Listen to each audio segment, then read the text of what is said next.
Hello guys, welcome back on says IQ। This is Rahul. तो guys, आज का हमारा जो टॉपिक है आलाप, आलाप के प्रकार, गमक और गमक के प्रकार। तो चलिए शुरू करते हैं। फर्स्ट टॉपिक हम करेंगे आलाप और आलाप के प्रकार। आलाप क्या होता है?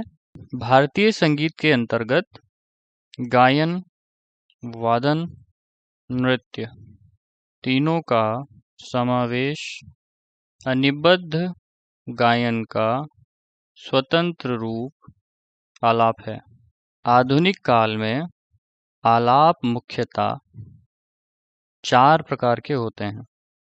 कौन कौन से? पहला है नोम तोम का आलाप, दूसरा है आकार द्वारा आलाप, तीसरा है स्वराक्षरों द्वारा आलाप, फोर्थ है बोल आलाप।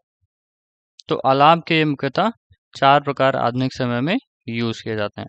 आप सभी को पता है नोम तोम का आलाप आजकल बंदिशों के स्टार्टिंग में भी करने लगे हैं। वैसे ये ध्रुपद का नोम तोम का आलाप ध्रुपद में करते हैं। आकार द्वारा आलाप आप सभी को पता है, जब बंदिशों के स्टार्टिंग में या बंदिशों के बीच में आकार करके आलाप करते तो आकार का आलाप हो गया। अब जब राग में स्वराक्षरों को लेते हैं, उनके द्वारा आलाप की बढ़त करते हैं तो वो स्वराक्षरों द्वारा आलाप हो जाता है। बोल आलाप आप सभी को पता है, जब उसमें बोल करके मतलब बंदिश के बोल को ले लेते हैं और आलाप को स्टार्ट करते हैं तो वो बोल आलाप हो गया। ठीक है, जैसे कि बंदिशों में करते हैं, ज्यादातर बंदिशों की बढ़त करते समय। तो इस तरह से 4 तरह की ये जनरल से आलाप है। ठीक है, ये क्वेश्चन में पूछ सकते हैं क्योंकि TGT का पेपर जैसा आसान आया था, अगर वैसा क्वेश्चन पूछेंगे तो ये बहुत ही क्वेश्चन पूछ सकते हैं यहाँ पे।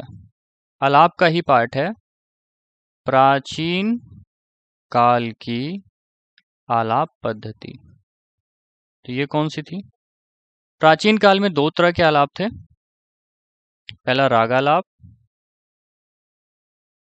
और दूसरा रूप का आलाप।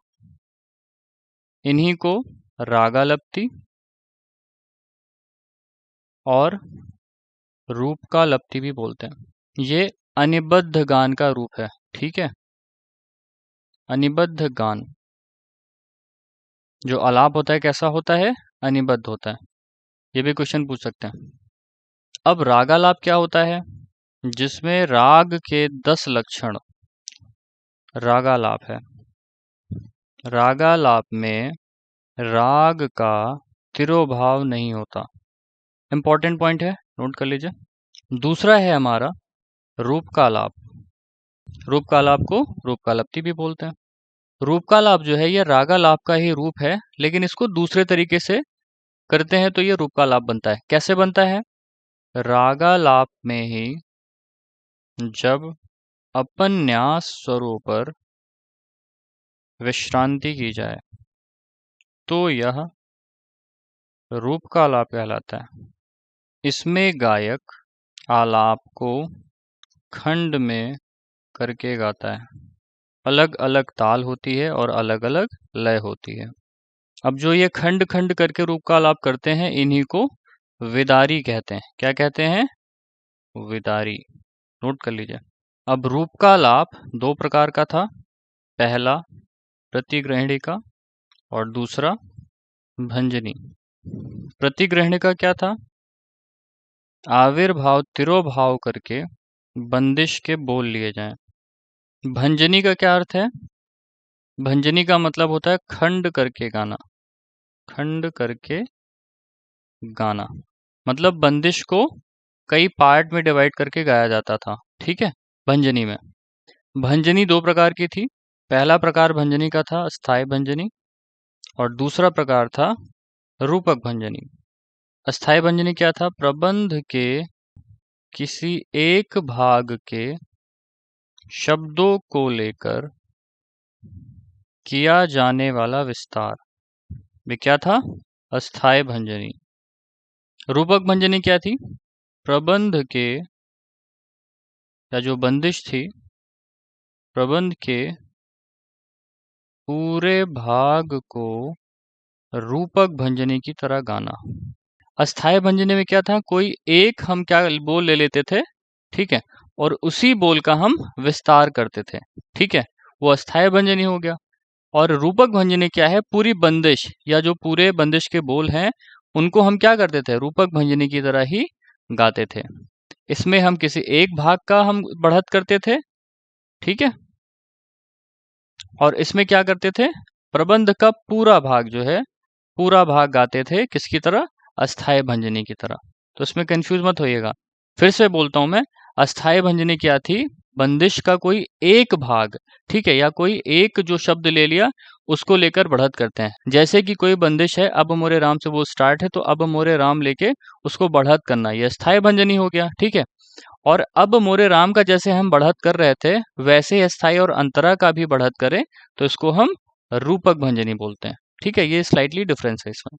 नेक्स्ट हमारा टॉपिक है गमक और उसके प्रकार। यहाँ मैं जिस गमक का वर्णन करूंगा वो शारंग देव जी के अनुसार है। शारंग देव जी ने 15 गमक मानी है, ठीक है, उसी को मैं यहाँ पे एक्सप्लेन करूंगा। तो फर्स्ट है हमारा त्रिप, इसको 1/8 मात्रा काल में गाते थे, आजकल इसे हिल्लोल कहते हैं। दूसरा है स्फुरित, 1/6 मात्रा काल में गाई जाने वाली गमक, इसे गिटकरी कहते हैं। थर्ड है हमारा कंपित, 1/4 मात्रा काल में गाया जाता है, इसे खटका कहते हैं आधुनिक समय में। फोर्थ है लीन, ये आधी मात्रा का होता था, 1/2। 5 है आंदोलित, ये 1 मात्रा काल का था। 6 है वली या फिर वलित भी बोलते हैं, वक्रत्व के साथ गमक गाना, ये क्या है, वली गमक है। 7th है हमारा त्रिभिन्न, 3 स्थानों को छूकर जल्दी से किसी एक स्वर पर पहुंचा जाए। 8वां है कुरूल, इसे घसीट भी कहते हैं। नेक्स्ट है आहत, गमक कहते समय आगे के स्वरों पर आघात करके लौटना, ये आहत गमक है। कैसे, जैसे मान लीजिए पंचम है तो धैवत को छू लिया, ठीक है, या फिर निषाद है तो तारसा को छू लिया, ठीक है। इस तरीके से क्या होता था, ये आहत गमक होती थी और जल्दी से वापस आ जाते थे मेन स्वर पे। ये कर्ण स्वर नहीं है, ये आहत है, ठीक है, तो ध्यान से देखिएगा, ये मैंने समझाने के लिए नीचे बताया। 10th है उल्लासित, संचार में एक स्वर के बाद एक स्वर को छोड़कर दूसरे स्वर को क्रमानुसार लेना, ये हमारा उल्लासित हो जाएगा। 11th है प्लवित, जब किसी स्वर को 3/4 काल में आंदोलित किया जाए। 12th है गुम्फित, इसको गुम्फित भी बोलते हैं, हृदय से ताकत लगाकर गमक बोलना। 13 है मुद्रित, मुख बंद करके कंपन करना। 14th है नामित, ये कोमल कंठ से गाते हैं, एग्जाम में पूछा जा सकता है। 15 है मिश्रित, 2 या 3 गमकों का मिश्रण अगर हम कर दे तो मिश्रित गमक हो जाएगी। दक्षिण में इन्हीं 15 गमकों में से सिर्फ 10 गमक मानी गई है, नाम में थोड़े से चेंजेस हैं। तो दक्षिण में कितनी गमक है, 10 गमक, और यहाँ उत्तर में कितनी है, 15। संगीत रत्नाकर में 15 गमक माना गया है, नोट कर लीजिए ये। संगीत समय सार में 7 गमक, संगीत पारिजात में 20 गमक, भारत भाष्य में 7 गमक, राग तत्व विबोध में, इंपॉर्टेंट है, नोट कर लीजिए, 20 गमक, राग विबोध में 20 गमक, पुंडरीक ने 25 गमक बताएं। ये आप नोट कर लीजिए, किसी भी म्यूजिक के कॉम्पिटेटिव एग्जाम के लिए इंपॉर्टेंट है और ये आप यूज कर सकते हैं इसको, ठीक है।